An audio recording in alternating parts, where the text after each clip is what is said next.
আউযু বিল্লাহি মিনাশ শাইতানির রাজিম। বিসমিল্লাহির রহমানির রহিম। নতুন কবিরাজ ও শিষ্যদের জন্য কিছু সতর্ক বার্তা।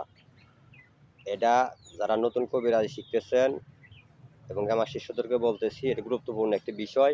অবশ্যই ভিডিওটা শুরু থেকে শেষ পর্যন্ত দেখার জন্য অনুরোধ করছি। অনেক কিছু জ্ঞান এখান থেকে অর্জন হবে ইনশাআল্লাহ। আপনারা দেখছেন তান্ত্রিক গুরু ফজলুল শাহ ইউটিউব চ্যানেল।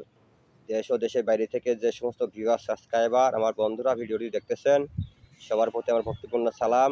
অন্যান্য জাতির জন্য নমস্কার ও আদাব।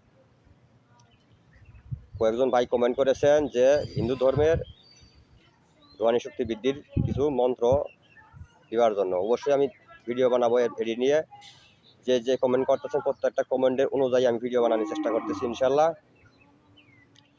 তো গুরুবিদ্যা পাওয়ার জন্য অবশ্যই চ্যানেলটি সাবস্ক্রাইব করে সাথে থাকবেন। ভিডিওটি ভালো লাগলে অবশ্যই একটা লাইক করবেন, শেয়ার করে সবার মধ্যে পৌঁছে দিবেন, যাতে করে অরিজিনাল গুরুবিদ্যা চ্যানেল সবাই পায় বা শিক্ষা করে নিজে মানুষের উপকার করতে পারে, নিজের কাজ নিজে সমাধান করতে পারে।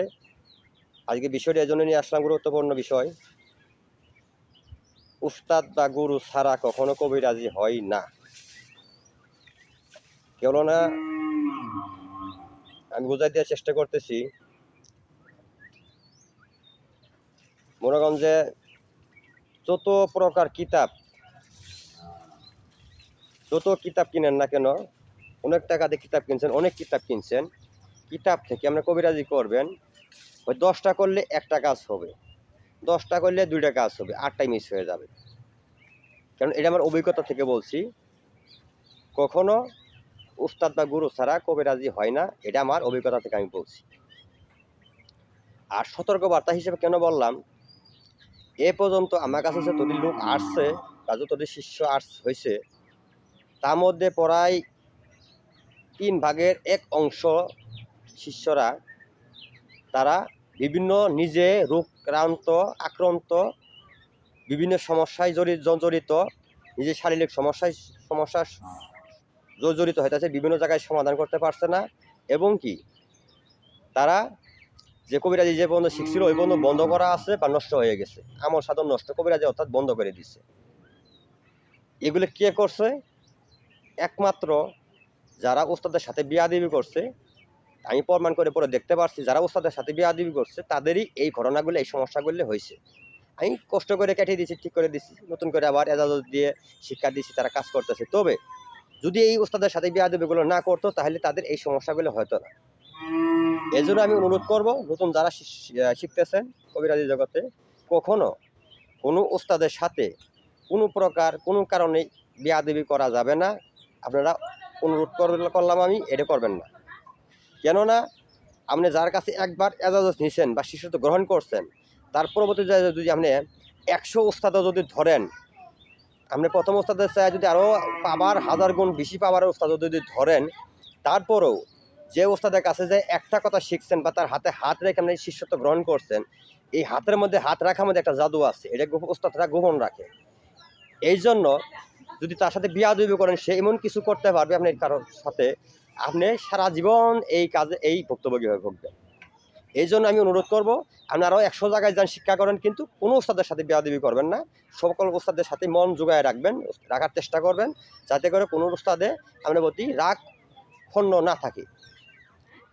দেখা গেছে যে অনেকেই আসছে, হয়তো নিজের সমস্যা সমাধান করতে পারতেছে না, নিজের এই রোগ এই সমস্যা বিভিন্ন জায়গায় গেছে, বিভিন্ন তান্ত্রিক কবিরাজের কাছে গেছে, তারপরও সমাধান হইতেছে না। কেন হবে? এটা তো হবে না। একমাত্র যে ওস্তাদের কাছে হাত ধরে এগুলো, তার যে ওস্তাদের অভিশাপ নিছে সেই ওস্তাদেই ওর কাছে যাইতে হবে, অছাড়া কখনো এটা সম্ভব না, যত কবিরাজ তান্ত্রিক ধরক না কেন। এই জন্য আমি ক্ষুদ্র জ্ঞানে অনুরোধ করছি। আমি এরকম একটা ভুল করছিলাম, আমার 3 নম্বর ওস্তাদের সাথে একটু যে কোনো একটা কথা কাটাকাটি হয়েছিল। আমি বুঝতে পারি নগদ তার পাও ধরে মাপ চাই, আমি এটা সমাধান করছি ইনশাল্লাহ। আর বাকি যখন কোনো ওস্তাদের সাথে আমি ভুল করিনি। এর জন্য আমার অভিজ্ঞতা থেকে বলছি, আপনারা কখনো কোনো ওস্তাদের সাথে কিঞ্চিত পরিমাণ বিয়াদবি করবেন না। ওস্তাদের দেখ মূল্য না দেখ, একটা দেখ আর 2টা দেখ, 6 মাস ঘোরায় দেখ আর 1 মাস ঘোরায় দেখ বা না দেখ, প্রয়োজনে গুপরে ঘুরে আরও 10টার কাছে আমরা শিক্ষা করেন, কিন্তু ওস্তাদের কাছে কোনো ওস্তাদের সাথে আপনারা কোনো বিয়াদবি করবেন না। এটা আমার অনুরোধ রইল। এরকম বিয়াদবি কখনো করেন তাহলে আপনি আজীবন কবিরাজি তো করতেই পারবেন না ভবিষ্যতে, উচ্চমানের কাছে তান্ত্রিক কবিরাজ হবেন, মানুষের সেবা করবেন, নাম ফুটাইবেন, এমন তো করতে পারবেনই না। প্লাস আপনি নিজেই ভুক্তভোগী হবেন, রোগগ্রস্ত হবেন, বিভিন্ন সমস্যায় জর্জরিত হবেন। এর জন্য আমি অনুরোধ করতেছি, কোনো ওস্তাদের সাথেই বেয়াদবি করবেন না। ওস্তাদের সাথে মন জোগায় রাখবেন, শিক্ষা করবেন, শিক্ষা করে মানুষের সেবা করবেন। এটা আমার অনুরোধ রইল। বারবার অনুরোধ কথা এই জন্যই বলতেছি, আমাদের ভালোর জন্যই বলতেছি। মুরব্বিদের দোয়া সাথে নিয়ে রাখবেন, ওস্তাদের সাথে ভালো সম্পর্ক রাখবেন, পীর মুর্শিদের সাথে সম্পর্ক রাখবেন, আত্মার যোগাযোগ রাখবেন, যাতে করে আপনি রুহানি শক্তি বৃদ্ধি পাওয়ার আমল চালায় যাবেন, দ্রুত আপনি এগিয়ে যেতে পারবেন ইনশাআল্লাহ। ওস্তাদের সাথে ভালো সম্পর্ক থাকলে রুহানি শক্তি প্রবেশ করে দ্রুত।